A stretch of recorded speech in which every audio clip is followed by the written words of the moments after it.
지난 시간에 사울이 왕으로 지명받은 후 사무엘이 내린 첫 번째 명령에 사울이 믿음으로 순종하지 못했음을 살펴보았습니다. 그 불순종 때문에 하나님의 지명을 사람들에게 증명하고 확증받을 기회를 놓쳐버렸죠. 그래서 사울은 왕이 되기 위해서 다시 지명부터 지명, 증명, 확증이라는 그 사이클을 처음부터 다시 시작해야 했습니다. 그래서 성경에 사무엘상 10장 17절 이하에 기록된 제비뽑기 장면이 나오는 것인데요. 이것이 새로운 지명 사건에 해당이 됩니다. 사울은 제비뽑기를 통하여서 다시 왕으로 지명되게 됩니다.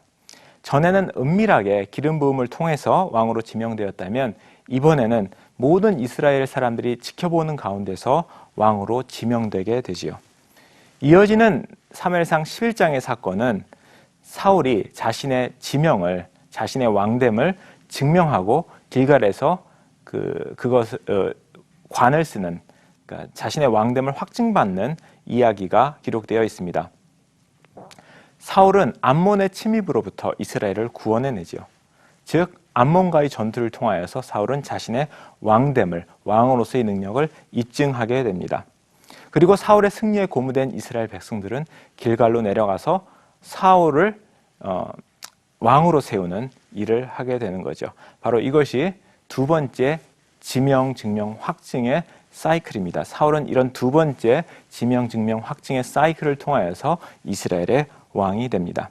그런데 이 두 번째 지명, 증명, 확증의 사이클을 자세히 보면 사울의 왕정이 하나님께서 원하는 왕정도 아니다라고 하는 힌트들이 그 안에 들어있음을 확인할 수 있습니다. 먼저 제비뽑기를 통한 지명의 장면부터 살펴보겠습니다. 제비뽑기를 통하여서 사울이 왕으로 지명되는데 그 내용을 자세히 들여다보면 사울이 왕이 되는 장면이 마치 범죄자가 색출되는 장면처럼 그려졌다는 것이죠. 특히 아간이 아이성 전투에서 범죄하는 그 아간이 색출되는 장면을 연상시키는 언어들로 되어 있습니다. 사무엘상 10장 20절과 21절 말씀입니다. 사무엘이 이에 이스라엘 모든 지파를 가까이 오게 하였더니 베냐민 지파가 뽑혔고 베냐민 지파를 그들의 가족별로 가까이 오게 하였더니 마드리 가족이 뽑혔고 그 중에 기스의 아들 사울이 뽑혔으나 그를 찾아도 찾지 못한지라. 여기서 우리가 주목해야 될 단어는 뽑혔다라는 말입니다. 이 뽑혔다라는 말은 히브리어 원어로 닐카드라고 하는데 이 말의 뉘앙스 중에 체포되다라는 말이 있습니다. 다시 말해서 사울이 왕으로 뽑히는 장면이 범죄자가 체포되는 장면처럼 성경에서 묘사되어 있다는 것이죠. 이것은 사울의 왕권이 하나님께서 인정하시고 원한 왕권이 아니라는 것을 암시하는 내용입니다. 또 사울이 자신의 왕권을 증명한 사건도 마찬가지입니다. 사울이 이스라엘을 외적으로부터 구원했다라는 사실은 분명히 그의 왕권에 대한 긍정적인 사인일 수 있습니다. 그런데 문제는 사울이 암몬을 무찔렀다라는 게 문제예요. 본래 하나님께서 예비하신 왕은 블레셋의 손으로부터 이스라엘을 구원할 왕이었기 때문입니다.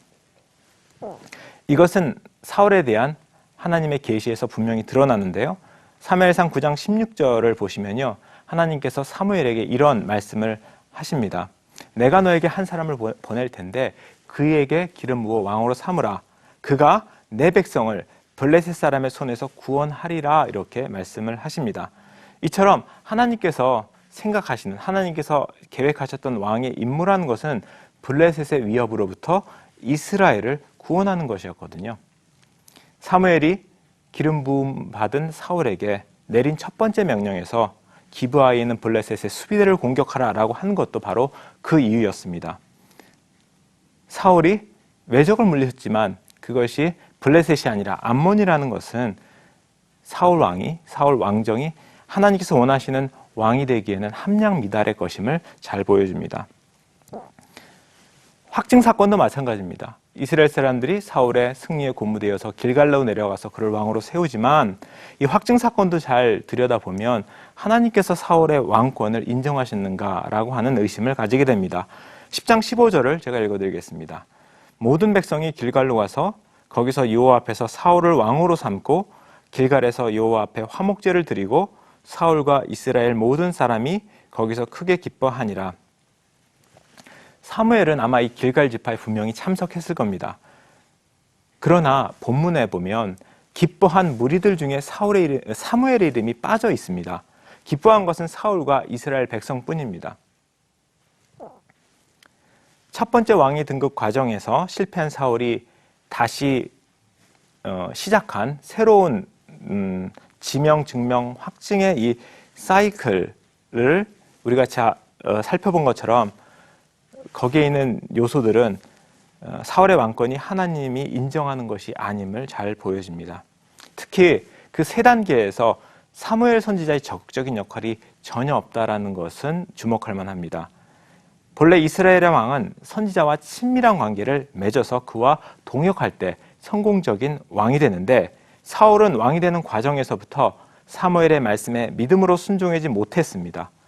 또 그가 왕이 된 과정, 즉 두 번째 지명, 증명, 확정의 사이클에서도 사무엘 선지자는 어떤 적극적인 역할도 하지 않습니다.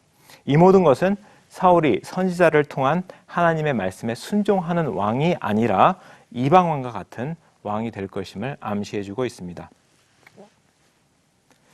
사울이 버림받게 된 결정적 계기가 된 사건들, 즉 사무엘상 13장과 15장의 사건도 모두 똑같은 교훈을 우리에게 주고 있습니다. 사울은 순종하는 왕이 될 것인가 아니면 이방왕이 될 것인가의 기로에서 늘 이방왕의 선택을 하게 되죠. 그리고 이것은 사울 왕정의 태생적 한계도 잘 보여줍니다. 사울 왕정은 장로들이 열방과 같이 되고자 하는 욕심으로 하나님께 요청해 얻어낸 왕정입니다.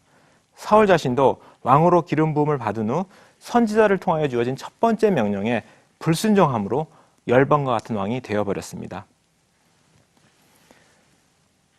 사울에 대한 심판이 처음 선포된 사무엘상 13장의 사건은 사울의 첫 번째 실패를 연상시키는 장면으로 시작을 합니다. 사울이 사무엘의 명령에 불순종했었죠. 처음에 기브아에 있는 블레셋의 주둔지를 공격하라고 했는데 그러지 못한 일이 있었습니다. 여러분이 사무엘상 13장 3절을 보면 요나단이라는 사울의 아들이 게바에 있는 블레셋 사람의 수비대를 공격했다고 기록하고 있습니다. 여기서 게바는 많은 학자들에 따르면 기브아의 다른 이름입니다. 다시 말하면 요나단이 사울이 하지 못했던 그 기브아에 있는 블레셋의 수비대를 공격했다라는 것이죠. 자, 이러한 공격 소식이 블레셋에게 전해지자 블레셋 본진이 전면전을 감행해 옵니다. 그리고 사울은 그때 길갈로 내려가서 사무엘을 기다리죠. 이 시나리오는 사무엘이 사울에게 준 첫 번째 명령을 강하게 연상시킵니다. 이처럼 사무엘서 저자는 사울의 첫 번째 실패와 사울의 두 번째 실패를 문학적으로 정교히 연결시킴으로써 그 둘이 결국 같은 문제 때문임을 지적하고 있는 것입니다. 요나단이 블레셋 주둔지를 쳤습니다. 그리고 블레셋의 본진이 이제 이스라엘을 공격해 들어옵니다. 이에 사울은 길갈로 내려가서 사무엘을 기다리죠. 그렇지만 정한 기일이 돼도 사무엘은 오지 않습니다. 백성들은 두려움 때문에 탈영하기 시작합니다. 그때 사울은 하지 말아야 할 것을 하게 됩니다. 사울이 사무엘 선지자의 지시를 받지 않고 독자적으로 행동을 합니다.